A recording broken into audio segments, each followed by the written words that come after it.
to our Sunday sermon, the second video. We've just read from Matthew chapter 6 and Jesus' admonition not to worry about the future. One of the books that, well, maybe the premier book of the Bible that I think about when I think about the future is the same book that you think about, the book of Revelation. It's an interesting fact that Martin Luther, the founder of the Protestant Reformation, believed that Revelation shouldn't even be in the canon of Scripture. Now, I'm not Martin Luther, and I'm not prepared to say that, but I have to say it is a little bit of an encouragement to me because I find the book of Revelation very, very difficult to understand. I think about the Scripture in 1 Corinthians 13, I believe it is. It says, "For now we see through a glass darkly." And when I read Revelation and I think about the future, that's exactly the way I feel. I feel like I'm looking through a dark glass and it's not making a lot of sense to me when I think about what's out in the future. So the scripture that I want to direct you to next is from Matthew chapter 24. The whole chapter is given in answer to the disciples' questions.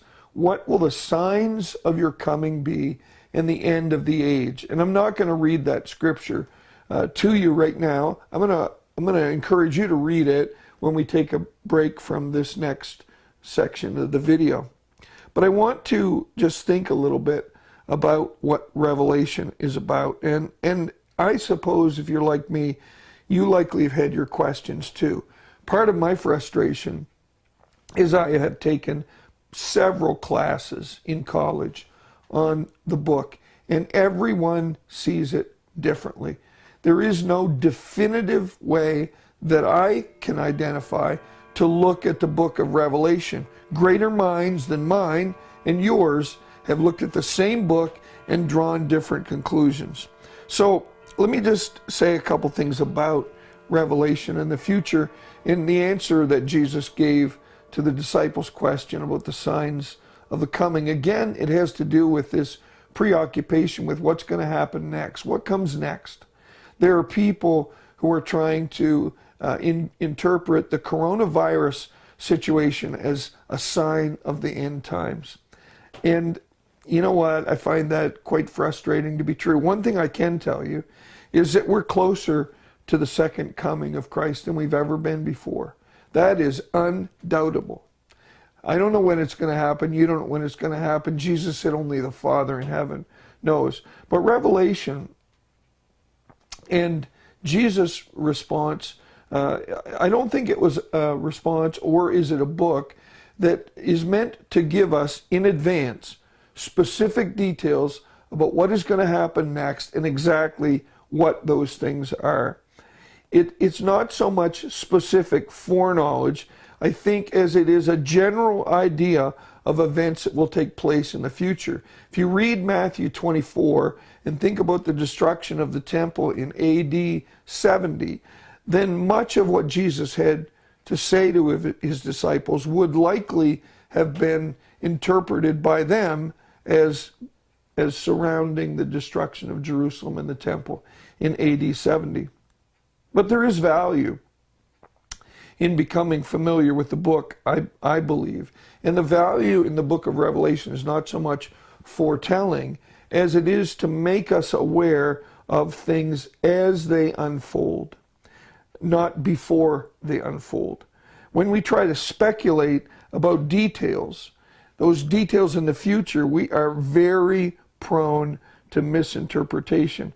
When we simply pay attention, we can recognize God's unfolding plan.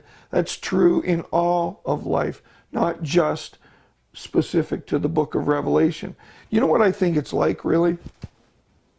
I think it's like a deja vu experience. If you read the book of Revelation, if you read the words of Jesus, if you pay attention to them as the disciples likely did, then it's sort of like one of those experiences where you go someplace and you know you've never been there before, and yet there's something familiar about it. That is the deja vu. Deja vu, I think, if I remember enough of my French from high school, means literally already seen. Something we've already seen. And I believe the term is applicable when I think about the way that Revelation can be relevant in our lives. It's not meant to say, what's going to happen tomorrow, Carl? Or tell me when Jesus is going to return. It's that kind of, but it's the kind of thing that as we walk through the future, moment, or to the future, in the future, moment by moment, the things that we read from Jesus' Word or in the book of Revelation take on significance to us as things unfold around us.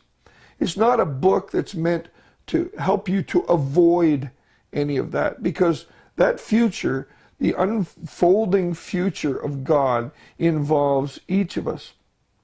Now, there are some worrisome things in there, and there's all kinds of theories that people have embraced as a result of that. One of them is the pre-tribulation rapture. The tribulation is something none of us would want to go through. And the theory of the pre-tribulation rapture is that God is going to come, gather his church before they have to experience, before they go through any of those difficult times.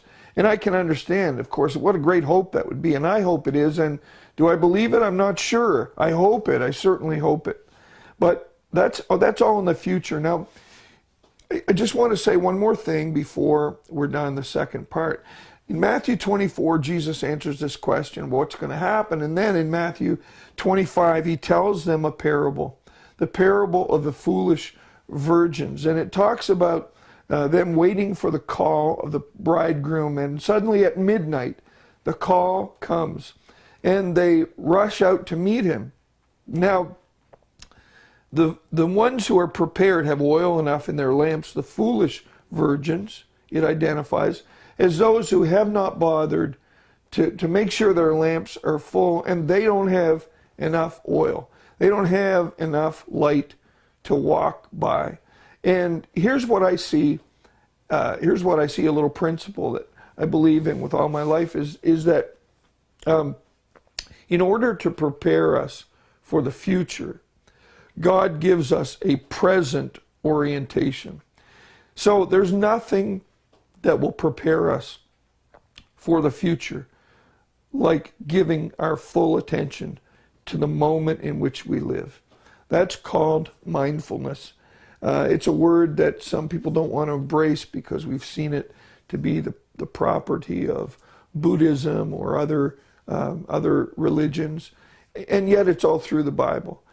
God was Jehovah God when he asked what his name was by Moses. He said, I am. That's what he said his name was. I am. That's what Jesus said in the garden. I am. And the guards fell back. I think it's interesting when he said I am. He didn't say I was. He didn't say I will be. He said I am. And that's the moment, the only moment, my friends, the only moment that we have to fully meet God is this moment. So much of our preaching has had to do with being ready for this moment in the future when the rapture will occur, the end of times will come. And I've discovered that being ready has nothing to do with knowing what time it is. Being ready is more about living ready than preparing myself in the moments before this event occurs. I want to live ready today, don't you? What's that mean to you, to live ready? And I'd ask you today, I would ask you today, if you're ready, if Jesus were to return before this video is over, are you ready to meet him? Is that a worrisome event to you? You know what? I would absolutely love to talk to you if it is. And if you're watching this from some other place, you can email me. I'll put my email address at the bottom of the screen here. You can, or if you're living here on Graham and Am, once we're able to talk face-to-face again, or we can do that on social media utilities as well. But if you're worried about that event, I would love to talk to you. And I would love to talk to you about the fact that it's a present orientation that God is concerned with when it comes to preparing us for the future. We won't be prepared so much by knowing what is to come as we will by giving attention to God right now. Okay, I'm going to stop part 2 of the video. There'll be some directions there for you to follow if you wish between the segments, and then I'll have one more, the final segment of our sermon this morning. Thank you.